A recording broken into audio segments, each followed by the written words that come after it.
অত না একা কান্না কানতে হবে না। তোমার কি আর কোনো কাজ নেই? যাও কাজ করো গা। আমি যখন এতই খারাপ, আমি তোমার মুখের সামনে থেকে না, তোমার বাড়ির থেকেই চলে যাচ্ছি। হয়েছে, তোমার তো বইয়ের প্রশ্নটা করতে হবে না, এবার তুমি তোমার বোনের কথা ভাবো। বাবা, ও বাবা, বাবা। অর্পিতা, মা ঘরে এসো।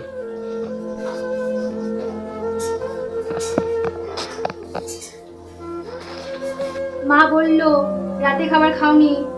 এই কথা, পাগলি মেয়ে আমার। রাতে শরীরটা একটু খারাপ করছিল মা, তাই খাইনি। তুমি খেয়েছো? তুমি খেয়ে নাও, আমি পরে খাচ্ছি। আরে দাঁড়াও, আমি তোমায় খাইয়ে দিই।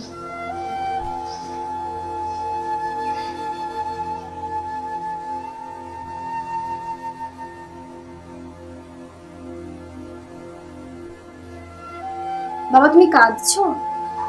খাওয়ার সময় কাঁদতে নেই। না না, আমি কাঁদছি না, এটা আনন্দের কান্না মা। কেঁদো না, তুমি খেয়ে নাও।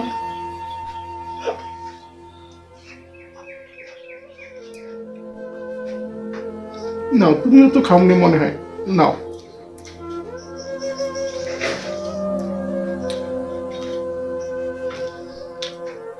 মা, তুমি কারো কথা গায়ে মাখবে না। তোমার বাবা যতদিন বেঁচে আছে, তোমার কোনো কিছু টেনশন করতে হবে না। আমি তো তোমার পাশে আছি। কাকিমা, পাড়ায় কি শুনছি সব? যে আপনার নাতি বলে চলে এসছে, সব কান পাতা যাচ্ছে না সব পাড়ার লোকেদের কাছে। তুমি কি জানো না কিছু?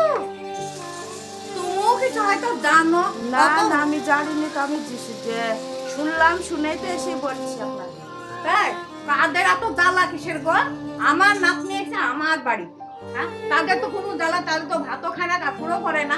কেন পাড়ার মানুষের এত জ্বালা? এত জানি না বাপু, কিন্তু আমি শুনলাম তাই আপনাকে বলতে আসছি। না, পাড়ার মেয়েদের খুবই জ্বালা। কেন আমার নাতনি এসে আমার বাড়িতে, আমার খাবে, আমার করবে, লোকের কেন এত জ্বালা? পাড়ার লোকের এত কিসের জ্বালা? আমার নাতনি আমার বাড়ি এসেছে, আসতে পারে, তাদেরকে ঘরে নেই নাই, হ্যাঁ? তাদেরকে বউ নেই, কিচ্ছু নাই, হ্যাঁ? লোকের এত সমালোচনা করা কিসে? হ্যাঁ, আমার নাতনি আমার বাড়িতে, হ্যাঁ? লোকের এত কিসে যায় জ্বালা? আসবে না? লোকের মেয়ে যখন হবে তখন লোকের মেয়েরা কি করবে? হ্যাঁ, আমি ওসব জানি নেই। লোকে সব কানুকুনা কালছি সব বলছে আপনার নাতনি বলে চলে এসছে, আবার বলে বিয়ে দিবেন। হ্যাঁ, আমি বলতে এসি আপনার কাছে খারাপ হয়ে গেল, আমি চলে গেলাম।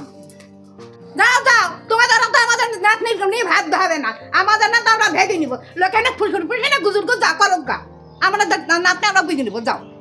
আমি সেদিন ফোন করলাম, মা ফোন তুললো, কিন্তু ফোনটা অর্পিতাকে দিল না। এখানে কোনো না কোনো তো ব্যাপার আছে, আমাকে ওখানে যেতেই হবে। এক কাজ করে আমি যাই।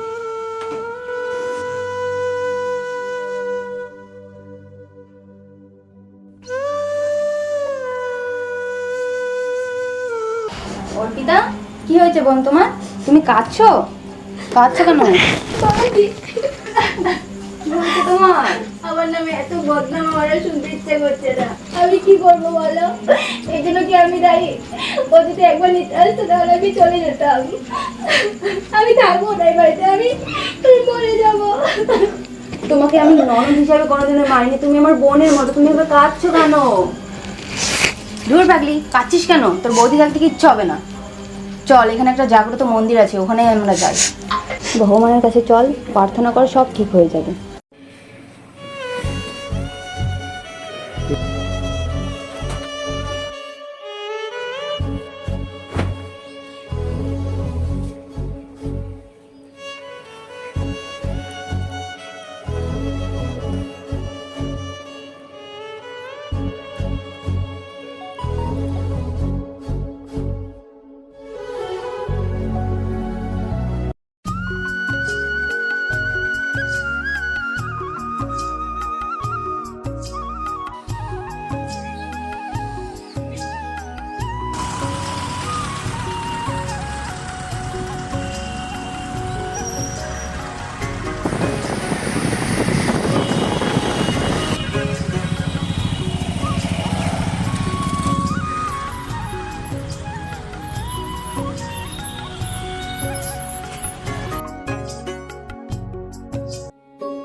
দাঁড়াও, তোমার কি লজ্জা নেই?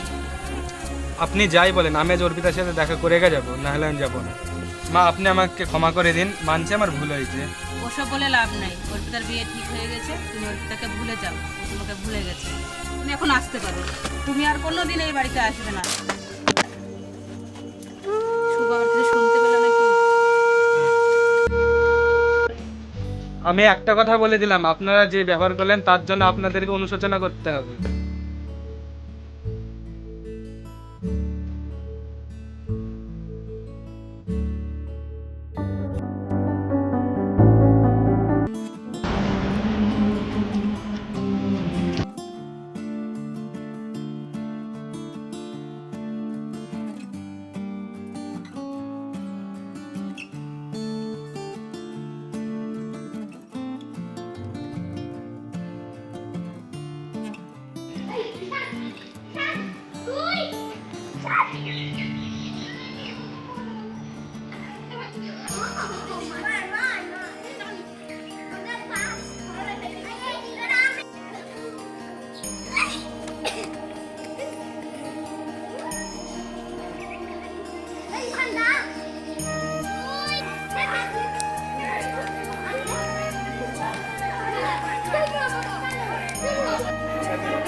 অর্পিতা, বলো। এটা কিন্তু জাগ্রত মন্দির, মানুষে যা চায় তাই পায়। তুমি কিন্তু চাইতে পারো। আমি আর কী বা চাইবো? আমার সংসারটা ঠিক হয়ে গেলে এখন ব্যাস এতটুকুই চাওয়ার, যাতে আমার সংসারটা ঠিক হয়ে যায় আগের মতো। ভগবানের কাছে তাই প্রার্থনা করো।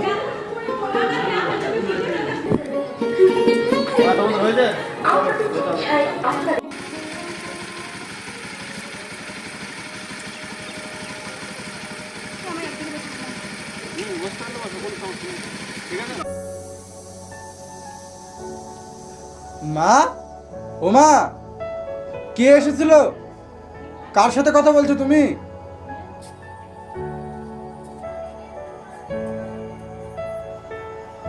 আর বলিস নি শুভ, একটা ভিখারি এসেছিল। হ্যাঁ, অনেক কিছুই দিলাম। দাদারা তো অনেকক্ষণ হয়েছে গিয়েছে, তো ওরা আসলে নাকি দেখো। হ্যাঁ, দেখি।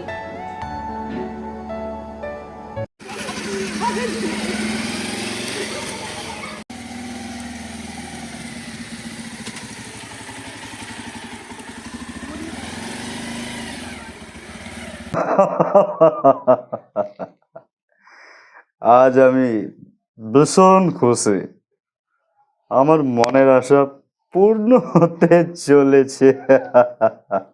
শালা তুমি আমার পছন্দ করা মেয়েকে বিয়ে করে আমার সামনে দিয়ে যখন চলে যেত না, তখন আমার মনের ভিতরে খুব জ্বালা করতো।